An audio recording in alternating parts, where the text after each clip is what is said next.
ಕಳೆದ ವಿಡಿಯೋದಲ್ಲಿ ನಾವು ಒಳಗಿನ ಪ್ಯಾಕೇಜಿಂಗ್, ಬೇರೆ ಬೇರೆ ಬಗೆಯ ಒಳಗಿನ ಪ್ಯಾಕೇಜಿಂಗ್ ಬಗ್ಗೆ ಕಲ್ತ್ಕೊಂಡ್ವಿ.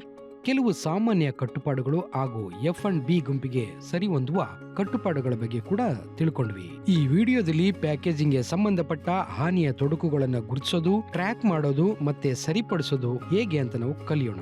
ಹಾನಿಯಾಗುವುದನ್ನ ತಡೆಯೋಕೆ ಯಾವೆಲ್ಲ ಕ್ರಮಗಳನ್ನ ಕೈಗೊಳ್ಳಬಹುದು ಅಂತ ತಿಳಿಯೋದಕ್ಕೆ ಹಾನಿಯ ಡೇಟಾ ಬಳಸಿ ಒಳನೋಟಗಳನ್ನ ಪಡೆಯೋದು ಹೇಗೆ ಅಂತ ನೋಡೋಣ. ಪ್ಯಾಕೇಜಿಂಗ್ ಗೆ ಸಂಬಂಧಪಟ್ಟ ಹಾನಿಯ ತೊಡಕನ್ನು ನೋಡ್ಕೊಳ್ಳೋದ್ರಲ್ಲಿ ಯಾವ ಹಂತಗಳನ್ನು ಪಾಲಿಸಬೇಕು ಅನ್ನೋದನ್ನ ತಿಳಿಯೋಣ ಬನ್ನಿ.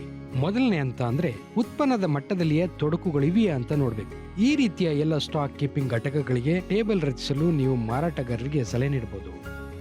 ಈ ಟೇಬಲ್ ಬಳಸಿ SKU ಮಟ್ಟ ಮತ್ತೆ ಒಟ್ಟಾರೆ ಮಟ್ಟ ಎರಡನ್ನು ಎಷ್ಟು % ಹಾನಿಯಾಗಿದೆ ಅಂತ ಲೆಕ್ಕ ಹಾಕಿ.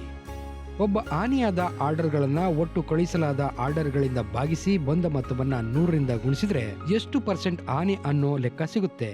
ಆಮೇಲೆ ಪ್ರತಿಯೊಂದು ಉತ್ಪನ್ನದ ಹಾನಿಯ % ಅನ್ನ ಬೇರೆ ಉತ್ಪನ್ನಗಳ ಜೊತೆ ಹಾಗೂ ಒಟ್ಟಾರೆ ಮಟ್ಟದ % ಜೊತೆ ಹೋಲಿಕೆ ಮಾಡಿ ನೋಡಿ.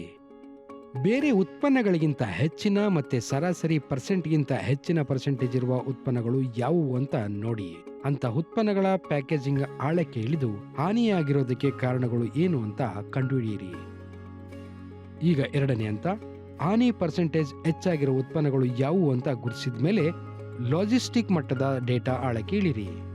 ಮಾರಾಟಗಾರರು multiple logistic seller network participant ಅಥವಾ third party of network logistic ಪಾಲುದಾರರನ್ನು ಬಳಸುತ್ತಿದ್ರೆ, ಸಮಸ್ಯೆಯು ನಿರ್ದಿಷ್ಟ ಲಾಜಿಸ್ಟಿಕ್ ಸೇಲರ್ ನೆಟ್ವರ್ಕ್ ಪಾರ್ಟಿಸಿಪೆಂಟ್ ಅಥವಾ ಆಫ್ ನೆಟ್ವರ್ಕ್ ಲಾಜಿಸ್ಟಿಕ್ ಪಾಲುದಾರರ ಮಟ್ಟದಲ್ಲಿಯೇ ಎಂದು ಗುರುತಿಸಲು ಅವರು ಈ ಕೆಳಗಿನ ಕೋಷ್ಟಕವನ್ನು ರಚಿಸಬಹುದು.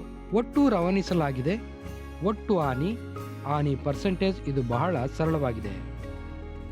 ತೊಂದರೆ ಏನು ಅನ್ನೋದನ್ನ ನೀವು ಗುರುತಿಸಿದ ಮೇಲೆ ಮಾತನಾಡಿ ಬಗೆಹರಿಸಿಕೊಳ್ಳಿ. ನಿಮಗೆ ಸಾಧ್ಯವಾಗದಿದ್ರೆ ಲಾಜಿಸ್ಟಿಕ್ ಸೇಲರ್ NP ಅಥವಾ ಆಫ್ ನೆಟ್ವರ್ಕ್ ಲಾಜಿಸ್ಟಿಕ್ ಪಾಲುದಾರನನ್ನ ನಿಷ್ಕ್ರಿಯಗೊಳಿಸುವುದು ಕೊನೆಯ ಆಯ್ಕೆಯಾಗಿದೆ. ಈಗ ಮೂರನೇ ಹಂತ, ಪ್ಯಾಕೇಜಿಂಗ್ ತೊಡಕುಗಳಿವೆ ಅಂತ ನೋಡಿ.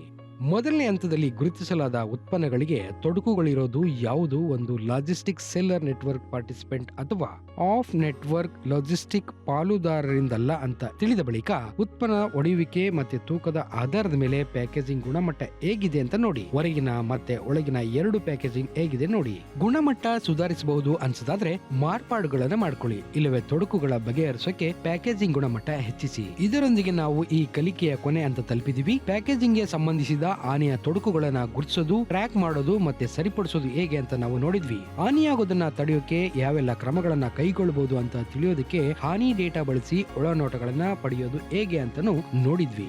ನಮ್ಮ ಮುಂದಿನ ವಿಡಿಯೋದಲ್ಲಿ ಉತ್ಪನ್ನವನ್ನು ರವಾನಿಸೋಕೋ ಮುಂಚೆ ಪ್ಯಾಕಿಂಗ್ ಸಿಬ್ಬಂದಿಗಾಗಿ ಒಂದು ಚೆಕ್ ಲಿಸ್ಟ್ ಮಾಡೋದು ಹೇಗೆ ಅಂತ ತಿಳಿಯೋಣ. ಅದರ ಬಗ್ಗೆ ನೀವು ಹೆಚ್ಚಿನ ವಿಷಯಗಳನ್ನ ಇಲ್ಲಿ ತಿಳಿದುಕೊಳ್ಬಹುದು.